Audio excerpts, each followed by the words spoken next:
नमस्कार दोस्तों, मैं अपने YouTube चैनल साहित्यिक कृतिक में आपका स्वागत करती हूँ। पिछले वीडियो में हमने 8 चैप्टर एसएसटी हिस्ट्री के कंप्लीट कर लिया था, जो कि सीटेट के परीक्षा की दृष्टि से बहुत ही महत्वपूर्ण था। आज हम 9वां चैप्टर दूरस्थ भूमि से संपर्क के जितने भी महत्वपूर्ण MCQs हैं उसको आज हम लोग देखेंगे।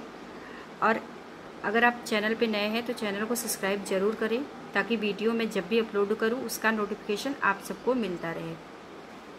तो आज का पहला प्रश्न है, रोमन साम्राज्य में निम्न वस्तुओं में से किसकी मांग सर्वाधिक थी? ऑप्शन पहला है सोना, ऑप्शन दूसरा है काली मिर्च, ऑप्शन तीसरा है चांदी, ऑप्शन चौथा है सूती कपड़े। सही उत्तर है इसमें दूसरा, काली मिर्च। रोमन साम्राज्य में सर्वाधिक जब मांग थी वो थी काली मिर्च की। सही उत्तर है इसमें दूसरा। अगला प्रश्न है,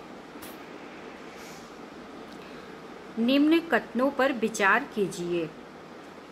ए है, दूरस्थ भूमि से संपर्क में व्यापारियों की भूमिका प्रमुख थी। बी में है, उत्तर भारत सोना, मसाले और कीमती पत्थरों के लिए प्रसिद्ध था। उपर्युक्त में से कौन सा कथन सत्य है?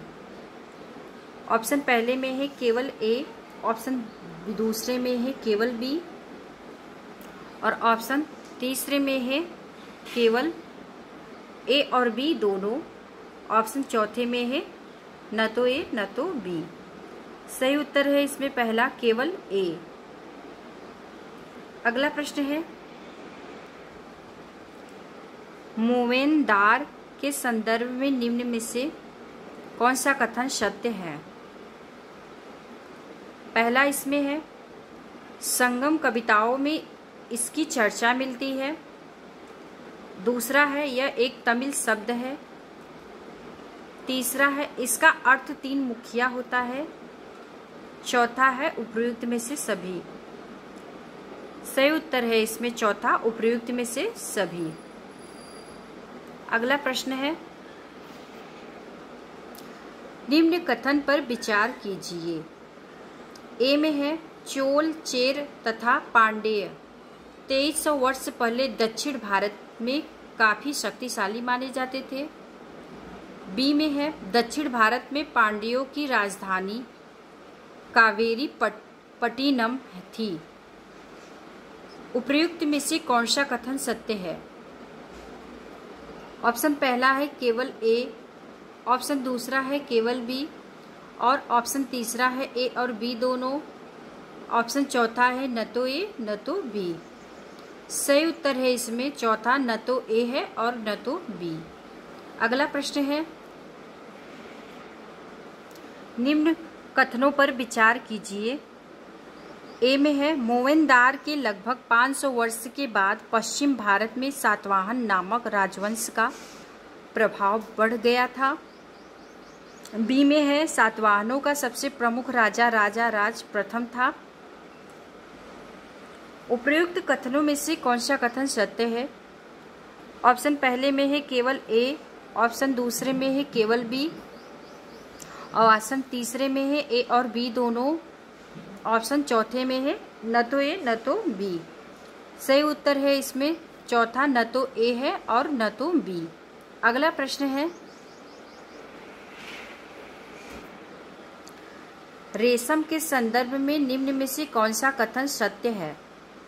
ऑप्शन पहला है, चीन में रेशम बनाने की तकनीकी का आविष्कार सबसे पहले हुआ था। ऑप्शन दूसरा है, चीन ने इस तकनीकी को हजारों साल तक बाकी दुनिया से छुपाए रखा था। ऑप्शन तीसरा है, कभी कभी चीन के शासक ईरान और पश्चिमी एशिया के शासकों को उपहार के रूप में रेशमी कपड़े भेजते थे। ऑप्शन चौथा है, उपर्युक्त में से सभी। सही उत्तर है इसमें चौथा, उपर्युक्त में से सभी। अगला प्रश्न है, निम्न कथन पर विचार कीजिए। ए में है, भारतीय उपमहाद्वीप में सबसे पहले सोने के सिक्के जारी करने वाले शासकों में सातवाहन थे। बी में है, कनिष्क 78 ईस्वी में कुषाण साम्राज्य का शासक बन गया था। उपर्युक्त में से कौन सा कथन सत्य है? ऑप्शन पहले में है केवल ए, ऑप्शन दूसरे में है केवल बी, ऑप्शन तीसरे में है ए और बी दोनों, और ऑप्शन चौथे में है न तो ए न तो बी। सही उत्तर है इसमें पहला, केवल ए। अगला प्रश्न है, बुद्ध की जीवनी बुद्ध चरित्र के रचनाकार कवि अश्वघोष किसके दरबार में रहते थे?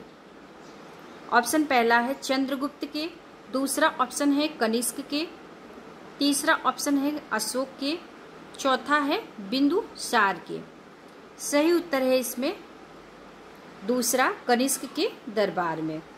अगला प्रश्न है,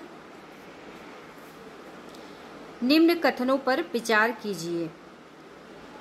ए में है अश्वघोष तथा अन्य बौद्ध विद्वानों ने अब संस्कृत में लिखना प्रारंभ कर दिया था। बी में है कनिष्क के समय बौद्ध धर्म की एक नई धारा महायान का विकास हुआ था। उपर्युक्त कथन में से कौन सा कथन सत्य है? ऑप्शन पहला है केवल ए, ऑप्शन दूसरा है केवल बी, ऑप्शन तीसरा है ए और बी दोनों, ऑप्शन चौथा है न तो ए न तो बी। सही उत्तर है इसमें दूसरा, केवल बी। अगला प्रश्न है, निम्न कथनों पर विचार कीजिए। ए में है बौद्ध धर्म का प्रसार पश्चिमी और दक्षिणी भारत में हुआ था। बी में है बौद्ध धर्म दक्षिण पूर्व की ओर श्रीलंका, म्यांमार, थाईलैंड तथा इंडोनेशिया सहित दक्षिण पूर्व एशिया के अन्य भागों में फैला था। उपर्युक्त में से कौन सा कथन सत्य है? ऑप्शन पहला है केवल ए, ऑप्शन दूसरा है केवल बी, ऑप्शन तीसरा है ए और बी दोनों, और ऑप्शन चौथा है न तो ए न तो बी। सही उत्तर है इसमें तीसरा, ए और बी दोनों। अगला प्रश्न है, भारत की यात्रा पर आए चीन बौद्ध तीर्थयात्री निम्न में से किस क्रम में भारत आए थे? ए है हेनसांग, बी है हाहान और सी है इतिसिंग। जिसमें पहले में है ए सी बी, दूसरे में है ए बी सी, तीसरे में है बी ए सी और चौथे में है बी सी ए। जिसमें कि सही उत्तर है तीसरा, हाहान, हेनसांग फिर इतिसिंग। सही उत्तर है इसमें तीसरा। अगला प्रश्न है, नालंदा के संदर्भ में निम्न में से कौन सा कथन असत्य है? पहला है हेनसांग ने नालंदा में बहुत समय तक अध्ययन किया। बी है, दूसरा है यहाँ वाद विवाद खुले तौर पर किया जाता था। तीसरा है नालंदा मठ के नियम बहुत ही सरल थे। चौथा है प्रवेश द्वार पर द्वारपाल कठिन प्रश्न पूछता था तथा उसका उत्तर देने पर ही अंदर प्रवेश दिया जाता था। सही उत्तर है इसमें तीसरा, नालंदा मठ के नियम बहुत ही सरल थे। अगला प्रश्न है, एम्फोरा एक था। ऑप्शन पहला है इटली का सिक्का, ऑप्शन दूसरा है लाल चमकदार बर्तन, ऑप्शन तीसरा है लंबा एवं दोनों तरफ हत्थे लगा जार, ऑप्शन चौथा है छिद्र युक्त बर्तन। सही उत्तर है इसमें तीसरा, लंबा एवं दोनों तरफ हत्थे लगा जार। अगला प्रश्न है, रोमन साम्राज्य में काली मिर्च की इतनी मांग थी, इसे किस नाम से जानते थे? ऑप्शन पहला है काला जादू, ऑप्शन दूसरा है काला ताबीज, ऑप्शन तीसरा है काला पत्थर, ऑप्शन चौथा है काला सोना। सही उत्तर है इसमें चौथा, काला सोना के नाम से जानते थे। अगला प्रश्न है, लगभग 2000 वर्ष पूर्व निम्न में से कौन सा शासक रेशम मार्ग पर नियंत्रण करने के लिए सर्वाधिक प्रसिद्ध थे? अगला पहला इसमें है कुषाण, दूसरा है चोल, तीसरा है पांड्य और चौथा है चेर। सही उत्तर है इसमें पहला कुषाण। जो कि रेशम मार्ग पर नियंत्रण रखने में सर्वाधिक प्रसिद्ध थे। ये जो थे कुषाण थे। सही उत्तर है इसमें पहला। ठीक है दोस्तों, फिर मिलते हैं नेक्स्ट वीडियो में। अभी तक वीडियो में बने रहने के लिए आप लोगों का बहुत बहुत धन्यवाद। फिर मिलते हैं नेक्स्ट चैप्टर को लेके।